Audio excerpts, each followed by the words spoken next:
Good evening. I'm Joe Netherwold, and I'm here with your daily tarot card reading for Saturday, October 19th, 2013.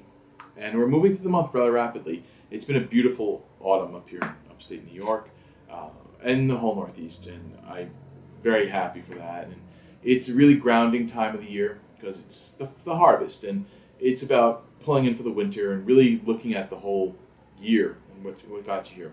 It's also a very magical time of the year because it's Halloween at the end of the month. It's the Witch's New Year. And it's sort of like how I end the year out is by a lot of kind of like quiet reflection on the whole year. So this is what this reading is about. Besides the day, it's an element of the whole year. So I'm going to pull 3 cards, and they'll appear on the screen in front of me. But more than that, I'm going to read one main card of the day, and there's 2 qualifiers that kind of signify what the card's about. So our first card up is one of those qualifiers, and it's the 7 of Rods, which is the blockage card. It's kind of like standing against a lot of people that are trying to not so much take from you, but require too much of you. So you kind of have to like say, oh, no, enough's enough, back up. It's also about having too many responsibilities and knowing that and trying to like block them from overpowering your life.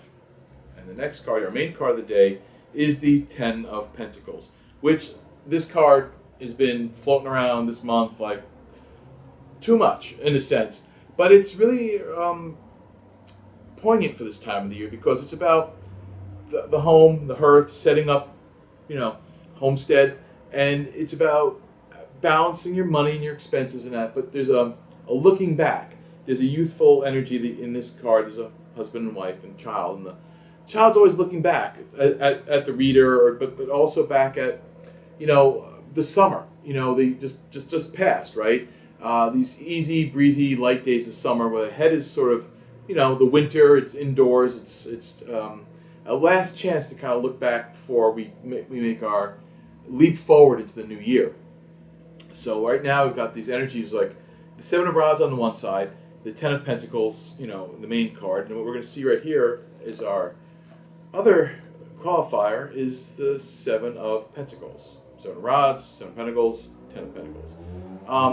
The 7 of Pentacles is simple, it's a little bit harsh, and it's about judging value and money. It's a little bit greedy, and it's a little bit worried about not having enough. So they kind of want too much.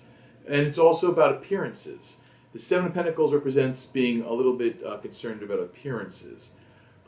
Financially, keeping up the house, keeping life nice. So on both sides of this sort of 10 of Pentacles, you have this looking forward type of thing, but the childish, more nostalgic aspect is looking backwards, going, I liked it better before we bought the big house, before we moved to the nicer neighborhood, before we had more to sort of like live up to. So it's sort of foreshadowing the 7 of Pentacles, which is with this newer, nicer home, with this place you're moving towards, that you might have to live up to more than you want to. Like, wasn't it easier when you were just sort of the 7 of Rods? You're balancing, you're working hard, you're keeping everything at bay, you're keeping things going. Now you're sort of living beyond your means. So it's sort of a warning about living within your means and knowing that you shouldn't be working for somebody else's success. Like, don't bite off more than you can chew, which is the simplest way to say this, but really what it's more succinct than that is don't live for other people's standards. Like, if you're happy in the house you're in, you like the neighborhood you're in, don't move because it would appear that you're doing better because you moved somewhere nicer. Like, then you have to work harder and have more responsibility, all for some sort of vague notion that you're doing better. So keep this in mind. Today's the day to make those choices where you're like, you know what? I like where I'm at. This is good enough.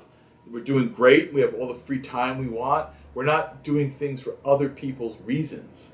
And that's what you're going to learn as a lesson today. There's going to be a lot of force coming at you. Like, you should be better. You should drive a bigger car. You should have a new car. You should have a better house. Why? Do you need it? Can you afford it? Do you want it?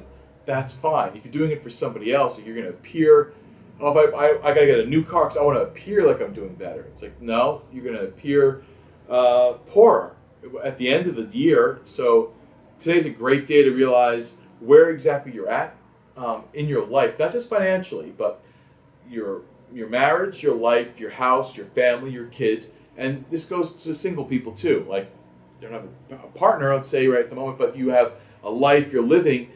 Are you living it for you and within your means? Are you happy where you're at? Or are you listening to other people tell you you should want to live somewhere better? You should move somewhere nicer. That's all a figment of people's imagination. What is nicer? If it's nice enough for you, it's nice enough.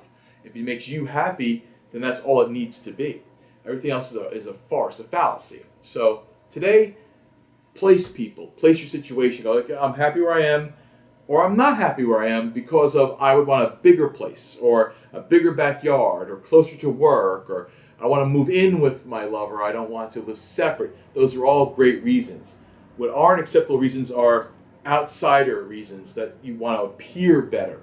At the end of the day, if you appear better but are broker or broke in general, that's not going to work. So it's simple read today, but it's very poignant because this is how you're going to go into the next year. So go in that next year for you, not for everybody else.